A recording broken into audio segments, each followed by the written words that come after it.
করা হচ্ছে, যেভাবে আসলে গুলি করে মানুষকে হত্যা করা হয়েছে একটা গণতান্ত্রিক দেশে, সেই দৃশ্য দেখার পর আসলে সুস্থ মস্তিষ্কের কোনো মানুষ যদি বাড়িতে বসে থাকতে পারে, সেখানে আমার বলার কিছু নাই। কারণ আমার একটা 12 বছরের সন্তান আছে, আমি নিজে দেশের বাসী, আমার বিদেশে কোনো পাসপোর্ট নাই, আমি এই দেশেই থাকবো এবং এই দেশটা আমার, এই দেশটা আমরাই সংস্কার করব। Thank you. আমার একটু বিবেক থেকে থাকে, মানসিকভাবে সুস্থ থাকার কোনো অবকাশ আমি দেখছি না। কারণ যেই দিন থেকে এই ঘটনাগুলো শুরু হয়েছে, যেই দিন প্রথম গুলি চলেছে, সেই দিন থেকে আজকে পর্যন্ত শান্তিতে আমি দু চোখের পাতা এক করতে পারি নাই। কারণ ওই শিশুগুলোর মধ্যে আমার সন্তান থাকতে পারতো, ওই মানুষগুলোর মধ্যে আমি আপনি থাকতে পারতাম। ইয়াংরা যারা হচ্ছে আমাদের মেইন অডিয়েন্স, যাদের আমাদেরকে প্রয়োজন, আমরা যদি তাদের সাথে না দাঁড়াতে পারি তাহলে আসলে কেন কাজ করলাম? এর থেকে কাজ না করা ভালো, অন্য কোনো কিছু করা বেটার। আমার নিজের বাচ্চা আছে ভাই, আমি জানি যে আজ থেকে 10 বছর পরে, 15 বছর পরে, 20 বছর পরে ও একদিন এই ব্যাপারে জানবে এবং ও একদিন আমাকে কোয়েশ্চেন করবে যে মানে তুমি কি করছো। তখন আমি বুক উঁচু করে বলতে চাই যে না, আমি কিছু চেষ্টা করছি। So definitely I am with the students.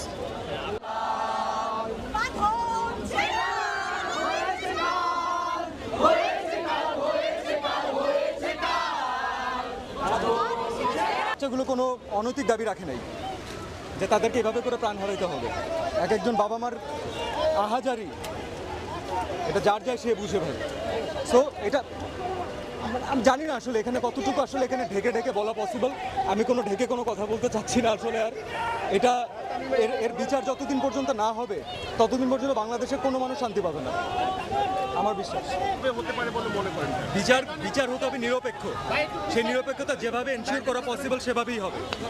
এবং বিচার আসলে দেশের আইন ব্যবস্থা যদি প্রপারলি না করতে পারে, আইন ব্যবস্থার উপরে যদি জনগণের বিশ্বাস না থাকে, তাহলে বিচার দেশে মানুষ করবে। Thank you. তুই কেন বাহিরে? আমার ভাই কবরে। তুই কেন বাহিরে? আমার ভাই কবরে। তুই কেন বাহিরে? আমার ভাই কবরে। তুই কেন বাহিরে? মুক্তিযুদ্ধ চেতনার কথা বলে এগুলো করা হচ্ছে, এগুলো ভয়ঙ্কর অন্যায়। এই অন্যায়ের প্রতিবাদে আমরা সবাই এক হয়েছি। আমরা প্রথম থেকেই সোচ্চার ছিলাম, এখন আমরা সবাই এক হয়েছি। বিচিত্র ধরনের মানুষ, হয়তো অনেকে অনেক দিন চুপ ছিল, কিন্তু কেউ আর থাকতে পারছে না।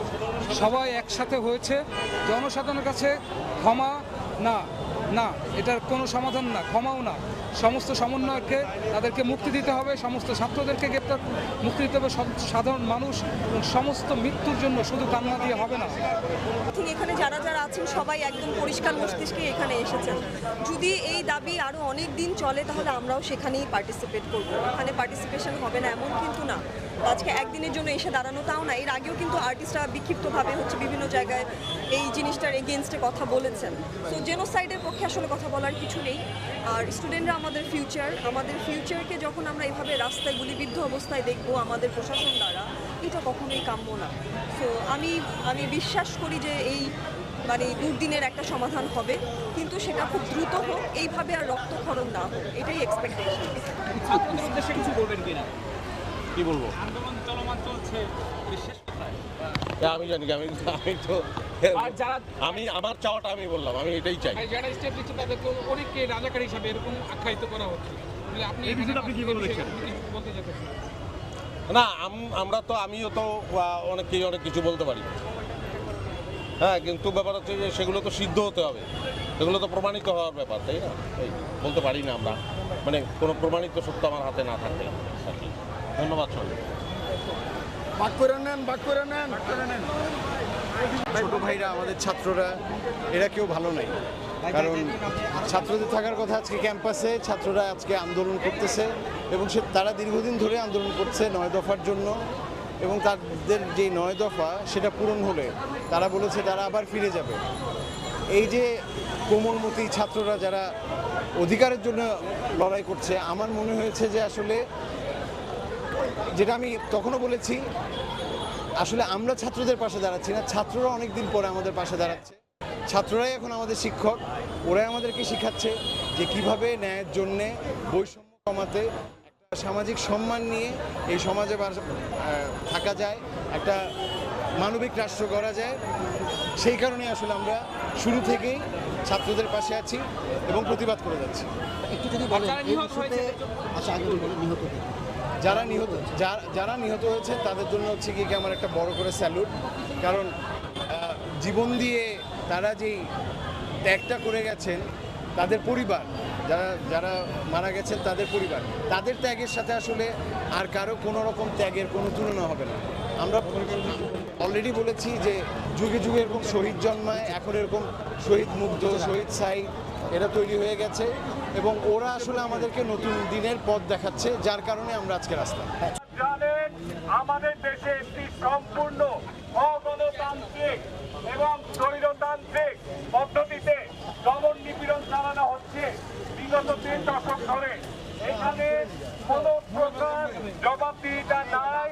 এখানে আমরা কার কাছে জবাব চাইব সেটাও জানি না।